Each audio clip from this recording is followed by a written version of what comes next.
नमस्कार दोस्तों, मैं तुलेश साहू शिक्षागढ़ में आप सभी का स्वागत करता हूं। शिक्षागढ़ के माध्यम से हमने पिछले लेक्चर में क्या देखा दोस्तों, पृथ्वी की आंतरिक संरचनाओं के बारे में। आज के लेक्चर में हम देखेंगे क्या, पृथ्वी की गतियां, कि पृथ्वी कौन कौन सी गति करती है, पृथ्वी कितने प्रकार की गति करती है, और पृथ्वी की गति के कारण ऋतु में परिवर्तन कैसे होता है वो हम आज देखेंगे। साथ ही साथ हम थोड़ा सूर्य ग्रहण और चंद्र ग्रहण के बारे में भी संक्षिप्त करेंगे। ठीक, तो चलिए दोस्तों, आज हम क्लास स्टार्ट करते हैं क्या, पृथ्वी की गति से।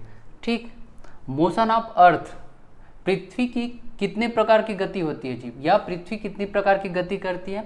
तो कितने प्रकार की गति करती है पृथ्वी, दो प्रकार की गति करती है। एक आपका घूर्णन गति या परिभ्रमण गति, दूसरा है आपका परिक्रमण गति। ठीक, कितने प्रकार की, दो प्रकार की गति करती। देखिए, सबसे पहला मैं बात करूं घूर्णन गति। घूर्णन गति को अब हम क्या बोलते हैं, रोटेशन मोशन, दैनिक गति या परिभ्रमण गति। जब पृथ्वी अपने अक्ष के परितः, जब पृथ्वी अपने ही अक्ष के परितः अपने ही चक्कर लगाती है, तब वह कहलाती है क्या, घूर्णन गति। ठीक, और पृथ्वी की यही घूर्णन गति के कारण ही क्या होता है जी, पृथ्वी की यही घूर्णन गति के कारण दिन और रात की घटना होती है। याद रखिएगा कि पृथ्वी की कौन सी घटना के कारण दिन और रात होती है, तो पृथ्वी की घूर्णन गति के कारण ही दिन और रात होती है। ठीक, अब देखिए, पृथ्वी को अपने ही अक्ष के परितः एक चक्कर लगाने में लगा समय क्या कहलाता है, एक दिन कहलाता है। ठीक, जिसकी अवधि होती है कितना, 23 घंटा 56 मिनट और 4 सेकंड। ठीक, पृथ्वी को अपने अक्ष के परितः एक चक्कर लगाने में लगा समय कितना, 23 घंटा 56 मिनट 4 सेकंड, जिसको हम अप्रॉक्सीमेट कितना लेते हैं जी, 24 घंटा।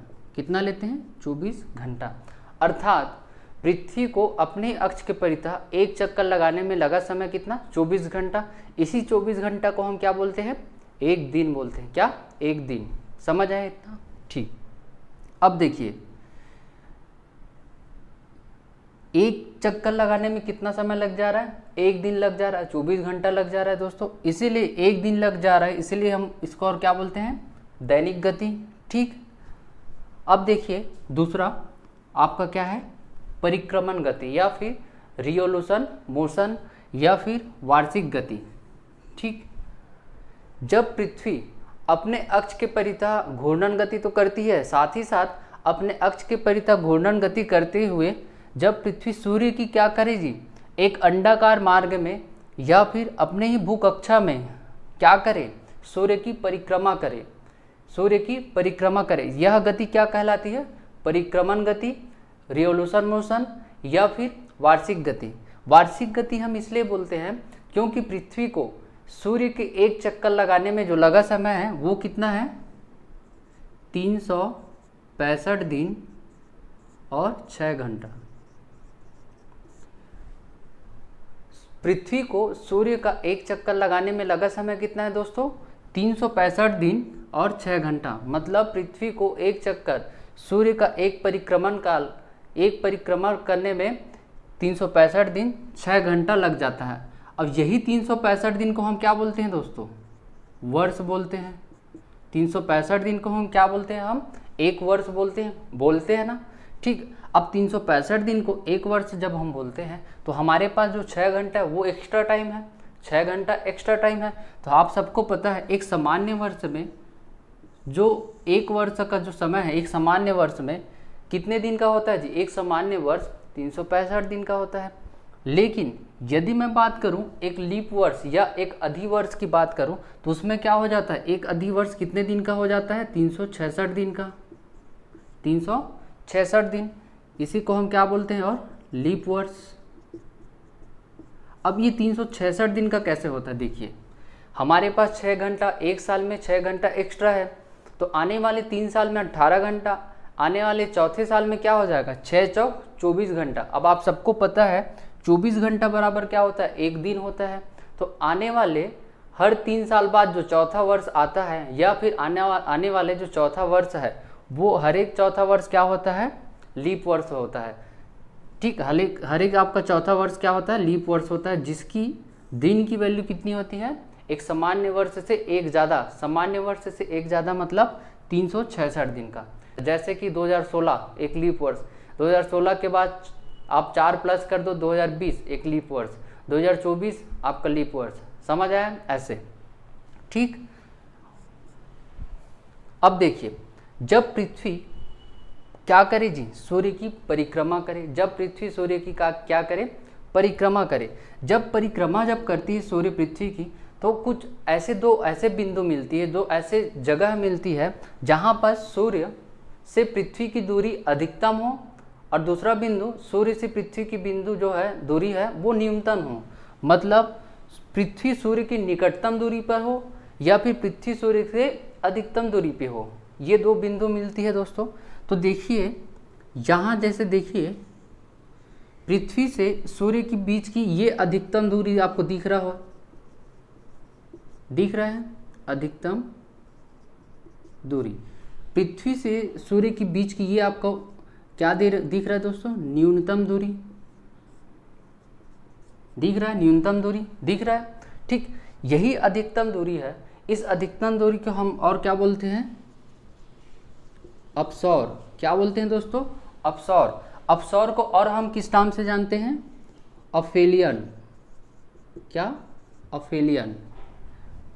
ठीक, पृथ्वी से सूर्य के बीच की जो अधिकतम दूरी है उसको हम किस नाम से जानते हैं, अपसौर या फिर अफेलियन। जो कि यदि इसकी मैं दूरी की बात करूं तो कितना है दोस्तों, इसकी दूरी है, मैक्सिमम दूरी है 15 करोड़ 21 लाख, 15 करोड़ 21 लाख किलोमीटर। सूर्य से पृथ्वी के बीच की अधिकतम दूरी को हम क्या बोलते हैं, अपसौर, जिसकी दूरी कितनी है, 15 करोड़ 21 लाख। समझ आया। ठीक, अब देखिए सूर्य से पृथ्वी के बीच की एक दूसरा पॉइंट आता है, सूर्य से पृथ्वी के बीच की जहाँ न्यूनतम दूरी रहती है, उस न्यूनतम दूरी वाले या निकटतम दूरी वाले स्थान को क्या बोलते हैं दोस्तों, उपसौर। क्या बोलते हैं, उपसौर। उपसौर को इंग्लिश में और क्या बोलते हैं, पेरीहेलियन। क्या बोलते हैं, अपसौर को इंग्लिश में और क्या बोलते हैं, पेरीहेलियन। अब देखिए दोस्तों, सूर्य से पृथ्वी के बीच की न्यूनतम दूरी को हम क्या बोलते हैं, उपसौर या पेरीहेलियन, जिसकी न्यूनतम जो डिस्टेंस है या न्यूनतम दूरी है वो कितना है दोस्तों, 14 करोड़ 73 लाख किलोमीटर। जिसकी दूरी कितनी है, 14 करोड़ 73 लाख किलोमीटर। अब देखिए यहाँ पर समझने वाली बात क्या है, ये आपको एग्जाम में कई बार पूछा है, पूछा जाने वाला क्वेश्चन भी है कि सूर्य से पृथ्वी के बीच की अधिकतम दूरी को हम किस नाम से जानते हैं, तो अपसौर के नाम से जानते हैं या फिर अफेलियन के नाम से जानते हैं, जिसकी दूरी कितनी है, 15 करोड़ 21 लाख। ये जो दिन है वो कब आता है, तो ये दिन आता है आपको दोस्तों, कब आएगा ये दिन आता है 4 जुलाई को। कब, 4 जुलाई को। अर्थात 4 जुलाई का वो दिन है, 4 जुलाई को ही पृथ्वी और सूर्य के बीच की जो दूरी है वो अधिकतम रहती है। 4 जुलाई को पृथ्वी और सूर्य के बीच की दूरी है वो अधिकतम रहती है, या फिर मैं बोलूँ तो 4 जुलाई को क्या बनती है, अपसौर बनती है। समझ आया। ठीक, यदि मैं बात करूँ पृथ्वी और सूर्य के बीच की न्यूनतम दूरी, ये कब बनती है आपका, 3 जनवरी। कब बनती है दोस्तों, 3 जनवरी। अर्थात 3 जनवरी का वो दिन जहाँ क्या बनता है दोस्तों, उपसौर बनता है। 3 जनवरी को पृथ्वी और सूर्य के बीच की जो दूरी है वो न्यूनतम रहती है, कितना, वो 14 करोड़ 73 लाख किलोमीटर। पृथ्वी और सूर्य के बीच की न्यूनतम दूरी कितना दोस्तों, 14 करोड़ 73 लाख। यदि मैं एवरेज डिस्टेंस की बात करूं, पृथ्वी से सूर्य के बीच की औसत दूरी की बात करूं, एवरेज डिस्टेंस की, तो वो कितना है दोस्तों, 14 करोड़ 96 लाख किलोमीटर। कितना, 14 करोड़ 96 लाख किलोमीटर। याद रखिएगा, पृथ्वी से सूर्य के बीच की एवरेज या फिर औसत दूरी कितना है, 14 करोड़ 96 लाख। समझ आया इतना। अब आपको याद रखने वाला कुछ पॉइंट क्या है, देखिए ये आपका क्या है, पृथ्वी, ये आपका क्या है दोस्तों, पृथ्वी। ये पृथ्वी का नॉर्थ पोल, ये पृथ्वी का क्या, साउथ पोल, उत्तरी ध्रुव और दक्षिणी ध्रुव। पृथ्वी को दो बराबर भागों में बांटने वाली काल्पनिक रेखा जिसको हम क्या बोलते हैं, 0 डिग्री इक्वेटर, या 0 डिग्री इक्वेटर, या फिर क्या बोलते हैं दोस्तों, भूमध्य रेखा, या फिर विषुवत रेखा। ठीक, ये जो लाइन है वो पृथ्वी को दो बराबर भागों में बांटती है। ये क्या है, काल्पनिक रेखा है। यहाँ से ऊपर का भाग, उत्तरी ध्रुव का भाग उत्तरी गोलार्ध कहलाता है, यहाँ से नीचे का भाग दक्षिणी गोलार्ध कहलाता है। ठीक, यदि मैं बात करूँ यहाँ से 23.5 डिग्री नॉर्थ उत्तरी ध्रुव की बात करूं तो 23.5 डिग्री उत्तरी ध्रुव को हम क्या बोलते हैं, किस नाम से जानते हैं, ये जो काल्पनिक रेखा है उसको कर्क रेखा के नाम से जानते हैं। ठीक, यदि मैं 23.5 डिग्री नीचे साउथ में खींचूं, एक काल्पनिक रेखा 23.5 डिग्री साउथ में खींचूं, ये लाइन कहलाता है क्या, आपका मकर रेखा। ये लाइन कहलाता है क्या आपका दोस्तों, मकर रेखा। देखिए ये आपको बीच का जो लाइन है भूमध्य रेखा, विषुवत रेखा, या फिर 0 डिग्री इक्वेटर। यहाँ से नीचे 23.5 डिग्री अक्षांशीय रेखा है, ये काल्पनिक रेखा है 23.5 डिग्री अक्षांशीय रेखा। ये कहलाता है क्या आपका, मकर रेखा, जो कहाँ है दोस्तों, आपका दक्षिणी गोलार्ध पे है। यदि मैं बात करूँ 0 डिग्री इक्वेटर से ऊपर उत्तरी गोलार्ध की बात करूँ तो 23.5 डिग्री नॉर्थ, ये कहलाता है क्या, कर्क रेखा। क्या कहलाता है दोस्तों, कर्क रेखा। हमारा जो भारत देश है कहाँ है, इस कर्क रेखा पे है। कहाँ है दोस्तों, इस कर्क रेखा पे। ठीक, हमारा जो भारत देश या भारत को दो बराबर भागों में बांटती वो कौन सा रेखा है, आपका कर्क रेखा। इतना समझ आया। चलिए दोस्तों अब हम देखते हैं क्या, ऋतु परिवर्तन के बारे में, कि पृथ्वी के परिक्रमण गति करने से, या पृथ्वी जब सूर्य की जब परिक्रमा करे या चक्कर लगाए तो ऋतु में परिवर्तन कैसे होती है। ठीक, देखिए ऋतु परिवर्तन चक्र। सबसे पहले ऋतु परिवर्तन चक्र में मैंने पृथ्वी का 4 पोजीशन बनाए हैं, 4 अलग अलग स्थितियां बनाई हैं। 4 अलग अलग स्थितियां 4 अलग अलग तिथि या फिर डेट पे है। इसमें आपको डेट कैसे याद रखना है, सबसे पहले आपको याद रखना है 21। देख कैसे याद रखना है, 21, उसके बाद ये वाला डेट आपको याद रखना है क्या, 22, ये वाला डेट आपको याद रखना है क्या, 23। देखिए 21, 22, 23। ठीक, उसके बाद क्या होता है, हर 3 महीने में क्या होता है जी, ऋतु परिवर्तन हो जाता है। हर 3 महीने में क्या होता है, ऋतु परिवर्तन। तो यहाँ से मैं स्टार्ट करूँ, ये है आपका क्या, जून के बाद क्या आता है, जुलाई, अगस्त, सितंबर। ठीक, सितंबर के 3 महीने बाद क्या आएगा आपका, दिसंबर। ठीक, दिसंबर के 3 महीने बाद क्या आएगा आपका, मार्च। क्या आएगा दोस्तों, मार्च।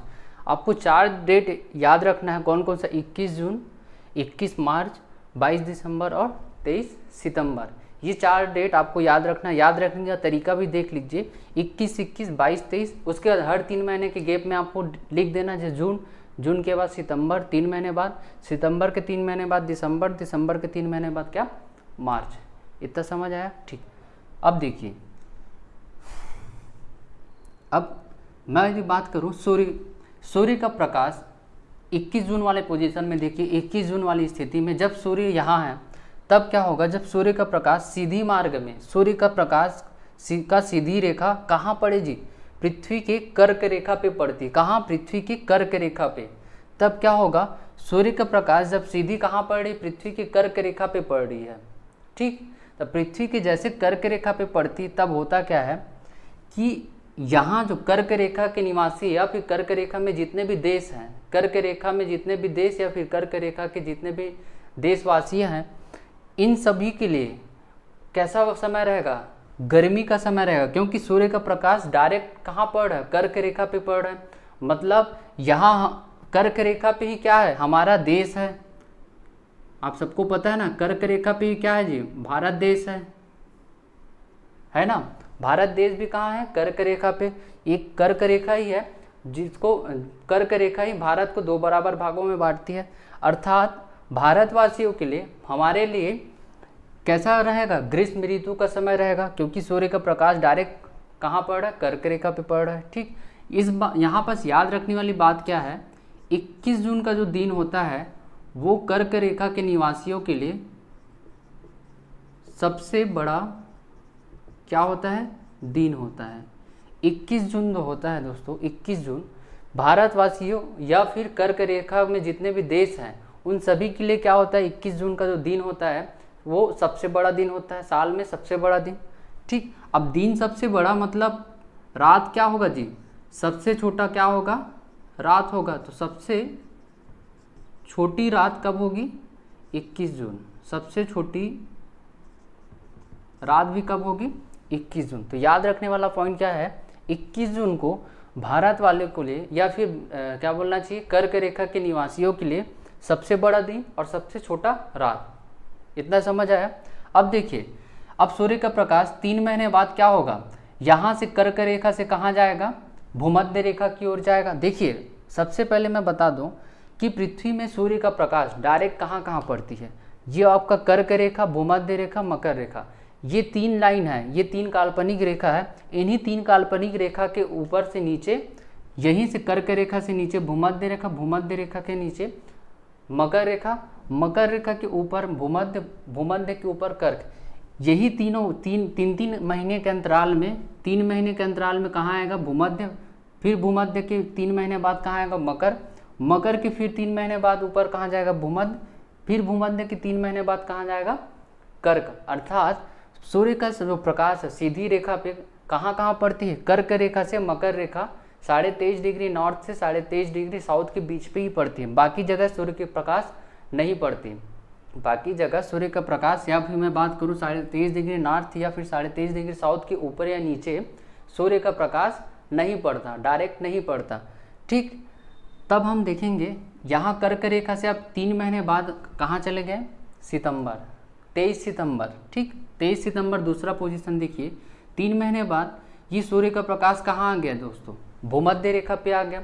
अब मैंने बताया भूमध्य रेखा क्या है जी, पृथ्वी का मध्य भाग है, पृथ्वी का मध्य भाग है। अर्थात जब सूर्य का प्रकाश सीधा कहाँ पड़ेगा, भूमध्य रेखा पे पड़ेगा, तो यहाँ क्या होगा, दिन और रात क्या हो जाएगी, दिन और रात की जो अवधि हो जाएगी वो बराबर हो जाएगी। अर्थात 12-12 घंटे का क्या हो जाएगी, दिन हो जाएगा, दिन और रात हो जाएगा। अर्थात ना तो दिन बड़ा होगा ना रात बड़ा होगा, दोनों क्या हो जाएगा, बराबर। 12 घंटे का दिन तो 12 घंटे का रात।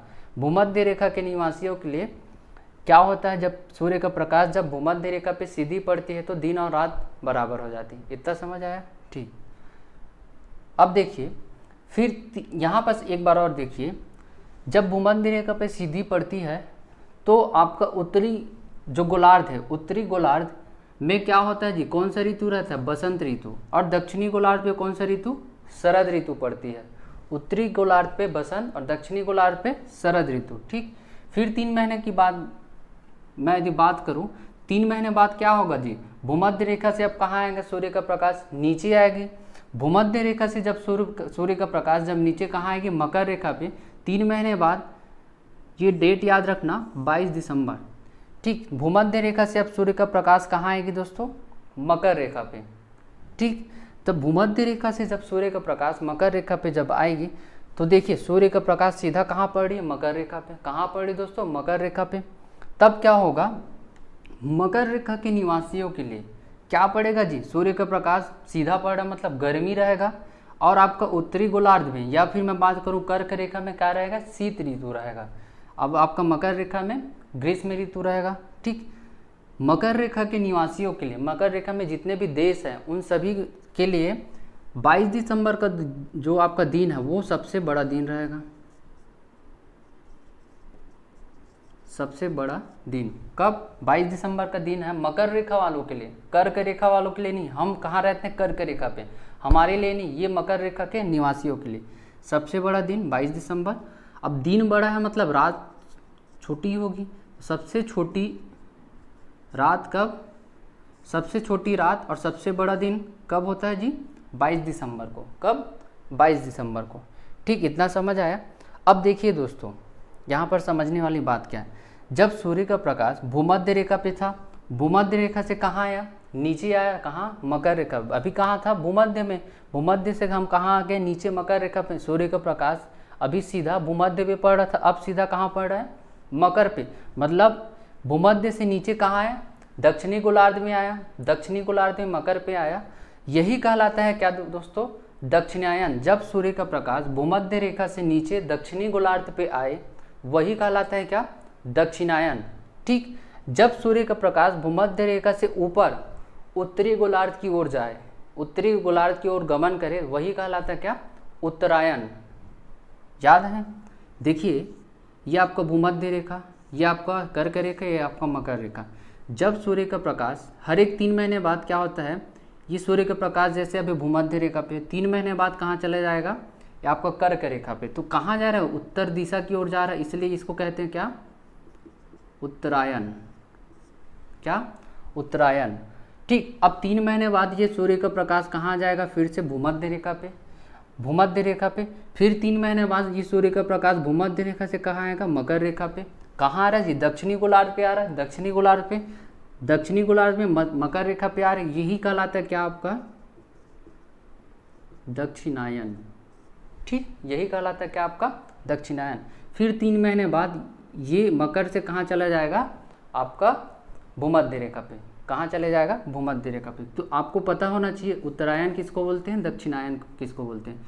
जब भूमध्य रेखा से उत्तरी गोलार्ध की ओर सूर्य का प्रकाश गमन करे तो वो कहलाता है उत्तरायण। जब भूमध्य रेखा से दक्षिणी गोलार्ध की ओर सूर्य का प्रकाश गमन करे तब कहलाता है क्या? दक्षिणायन। समझ आया? अब देखिए, यहाँ देखिए, अब देखिए यहाँ पर 3 महीने बाद सूर्य का प्रकाश मकर से अब कहाँ जाएगा? फिर से भूमध्य की ओर जाएगा। तो 3 महीने के बाद मकर से भूमध्य की ओर जाएगा। तो 21 मार्च का डेट याद रखिएगा। 21 मार्च का वो दिन है जहाँ क्या होता है? भूमध्य रेखा पे सीधी पड़ती है। हमको पता है जब सूर्य का प्रकाश सीधी भूमध्य रेखा पे पड़ती है तो दिन और रात क्या हो जाती है जी? बराबर हो जाती है। मतलब 21 मार्च का दिन क्या होता है जी? दिन और रात का और जो अवधि होता है, जो समय होता है, वो क्या रहता है? बराबर रहता है। क्या रहता है? बराबर रहता है। अब देखिए यहाँ ऐसी स्थिति में, जब मार्च की स्थिति में उत्तरी गोलार्ध में कौन सा ऋतु रहता है? शरद ऋतु। और दक्षिणी गोलार्ध में कौन सा ऋतु रहता है दोस्तों? बसंत ऋतु। उत्तरी गोलार्ध में शरद ऋतु और दक्षिणी गोलार्ध में बसंत ऋतु। उसके बाद फिर 3 महीने बाद देखो, ये भूमध्य रेखा से सूर्य का प्रकाश कहाँ चला जाएगा? आपका कर्क रेखा में। इसी प्रकार सूर्य क्या है? परिक्रमा गति सूर्य का, पृथ्वी सूर्य का परिक्रमा गति करती रहती है। ठीक, ये मैंने 3-3 महीने के अंतराल में 4 स्थिति बताया। ठीक, अब यहाँ पर आपको प्रश्न क्या पूछा जाता है? देखिए, हम कहाँ निवास करते हैं? हम कहाँ निवास करते हैं दोस्तों? पृथ्वी पे। कहाँ निवास करते हैं? पृथ्वी पे। तो जब सूर्य का प्रकाश कर्क रेखा पे पड़ेगी तो वहाँ क्या हो जाएगी? गर्मी बढ़ जाएगी। गर्मी अर्थात सूर्य का प्रकाश ज़्यादा देर तक रहेगा। ज़्यादा देर तक रहेगा मतलब ज़्यादा लंबा दिन रहेगा। ज़्यादा लंबा दिन रहेगा, ज़्यादा समय तक दिन रहेगा, मतलब रात का अवधि छोटा हो जाएगा। तो हमको पता है 21 जून का जो दिन है वो सबसे बड़ा दिन होता है। किसके लिए? हमारे लिए, भारतवासियों के लिए। मकर रेखा वालों के लिए सबसे बड़ा दिन 22 दिसंबर। मकर रेखा वालों के लिए सबसे बड़ा दिन 22 दिसंबर। कभी भी आपको एग्ज़ाम में पूछेगा तो आपको ये लेना है, यदि स्पष्ट या आपको एग्ज़ाम में लिखा है कि मकर रेखा वालों के लिए, तब आपको वो आंसर लेना है। यदि कुछ भी नहीं लिखा है तो आपको आंसर सिर्फ कर्क के हिसाब से लेना, क्योंकि हम कहाँ निवास करते हैं? कर्क रेखा पे निवास करते हैं। ठीक, अब देखिए सबसे बड़ा दिन क्या है? 21 जून। सबसे छोटा रात कौन सा है? 21 जून। तो सबसे बड़ा रात भी होगा ना भी। यदि सबसे बड़ा दिन 21 जून है तो सबसे बड़ी रात कब होगी हमारे लिए, कर्क रेखा वालों के लिए? तो सबसे बड़ी रात कब होगी जी? सबसे बड़ी रात होगी कब? 22 दिसंबर। 22 दिसंबर हमारे लिए मतलब कर्क रेखा के निवासियों के लिए या फिर भारत वालों के लिए 22 दिसंबर की रात है। जो 22 दिसंबर की रात है हमारे लिए सबसे बड़ी रात। 21 जून का जो दिन है वो सबसे बड़ा दिन। 21 जून का जो रात है सबसे छोटी रात। अब मैं बात करूं सबसे छोटा दिन का, तो यही 22 दिसंबर का जो दिन है वो सबसे छोटा दिन। याद रखिएगा, हमारे लिए, हम भारतवासियों के लिए बता रहे हैं या फिर कर्क रेखा के निवासियों के लिए सबसे बड़ा दिन 21 जून, सबसे बड़ा रात 22 दिसंबर, सबसे छोटा रात आपका 21 जून, सबसे छोटा दिन 22 दिसंबर। समझ आया? एक बार और देखिए, 21 जून को भारत वाले या फिर कर्क रेखा वालों के लिए सबसे बड़ा दिन होता है, सबसे बड़ा दिन होता है। तो सबसे छोटा दिन कब होगा दोस्तों? तो भारत वालों के लिए सबसे छोटा दिन होगा कब? 22 दिसंबर को। ठीक, यदि मैं रात की बात करूं तो सबसे बड़ी रात कब होती है भारत वालों के लिए? 22 दिसंबर की जो रात्रि होती है सबसे बड़ी रात्रि होती है। क्यों? क्योंकि सूर्य का प्रकाश कहाँ पड़ती है दोस्तों? मकर रेखा पे पड़ती है। तो हम सूर्य का प्रकाश हमसे कहीं दूर रहता है, दूर होने के कारण अधिक देर तक क्या रहता है? अंधेरा छाया रहता है। ठीक, अब देखिए, सबसे बड़ी रात की बात करूं तो 22 दिसंबर, तो सबसे छोटी रात की बात करूं तो 21 जून। समझ आया इतना? चलिए दोस्तों, अब हम देखते हैं क्या? सूर्य ग्रहण और चंद्र ग्रहण। सूर्य ग्रहण और चंद्र ग्रहण की स्थिति मैं बताऊं तो सबसे पहले सूर्य ग्रहण और चंद्र ग्रहण कब बनती है? जब कभी भी सूर्य, पृथ्वी और चंद्रमा, सूर्य, पृथ्वी या चंद्रमा क्या रहेगी? एक सीधी सरल मार्ग में रहे, एक सीधी रेखा पे रहे। जब तीनों का पोजीशन, तीनों का स्थिति क्या रहे? एक सीधी रेखा पे हो रहे, तभी क्या बनती है आपका? चंद्र ग्रहण या फिर सूर्य ग्रहण। जैसे कि यदि मैं पहले बात करूं सूर्य ग्रहण की, तो देखिए क्या होता है, सूर्य, चंद्रमा और पृथ्वी, अर्थात सूर्य और पृथ्वी के बीच में क्या आ जाए? चंद्रमा आ जाए। अब देखिए, सूर्य की परिक्रमा कौन कर रही है दोस्तों? पृथ्वी। और पृथ्वी की परिक्रमा कौन कर रही है? चंद्रमा। जब परिक्रमा करते हुए ये तीनों एक सीधी रेखा पे आ जाए, ये तीनों एक सीधी रेखा पे आ जाए, या एक सीधी रेखा या फिर एक सीधी मार्ग पे आ जाए, या फिर बोलूं सूर्य और पृथ्वी के बीच क्या आ जाए? चंद्रमा आ जाए, तब क्या होता है कि ये सूर्य का जो प्रकाश है वो डायरेक्ट पृथ्वी पे नहीं पड़ती। कारण क्या है?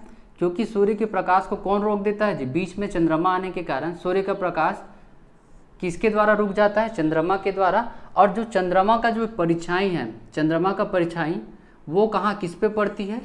पृथ्वी पे पड़ती है। चंद्रमा का परिछाई, ये देखिए, चंद्रमा का परिछाई किस पे पड़ती है? पृथ्वी पे पड़ती है। इस स्थिति के कारण इसी घटना को हम क्या कहते हैं? सूर्य ग्रहण। सूर्य ग्रहण ये कब बनती है? हमेशा ये अमावस्या को बनती है। कब? अमावस्या को। देखिए, जब सूर्य का प्रकाश पृथ्वी की ओर गमन करती है तो बीच में क्या आ जा रही? बीच में चंद्रमा के आ जाने के कारण सूर्य का प्रकाश पृथ्वी तक ना पहुंच के चंद्रमा को जो परछाई है, पृथ्वी है, चंद्रमा को जो छाया है वो किस पे पड़ती है? पृथ्वी पे पड़ती है। इसी घटना को हम क्या बोलते हैं? सूर्य ग्रहण। इसी घटना को क्या बोलते हैं दोस्तों? सूर्य ग्रहण। याद रखिएगा, सूर्य ग्रहण हमेशा अमावस्या को ही आती है। सूर्य ग्रहण कब आती है दोस्तों? हमेशा अमावस्या को। लेकिन एक बार और याद रखिएगा कि हर एक अमावस्या को नहीं, सूर्य ग्रहण जब भी आएगी हमेशा अमावस्या को ही आएगी, लेकिन जरूरी नहीं कि हर एक अमावस्या को ही क्या रहे? सूर्य ग्रहण रहे। ठीक, यदि मैं बात करूं कि मैक्सिमम सूर्य ग्रहण कितना हो सकता है, तो साल में मैक्सिमम जो सूर्य ग्रहण है, अधिकतम सूर्य ग्रहण 7 बार देखा जा सकता है। साल में अधिकतम सूर्य ग्रहण कितने बार देखा जा सकता है? 7 बार। ठीक, यदि मैं बात करूं पूर्ण सूर्य ग्रहण की, क्या पूर्ण सूर्य ग्रहण देखा जा सकता है? तो जी बिल्कुल, कभी कभी पूर्ण सूर्य ग्रहण देखा जा सकता है। ठीक, इतना समझ आया। अब बात करते हैं क्या? चंद्र ग्रहण के बारे में। तो देखिए दोस्तों, चंद्र ग्रहण हमेशा कब बनता है? पूर्णिमा को बनता है।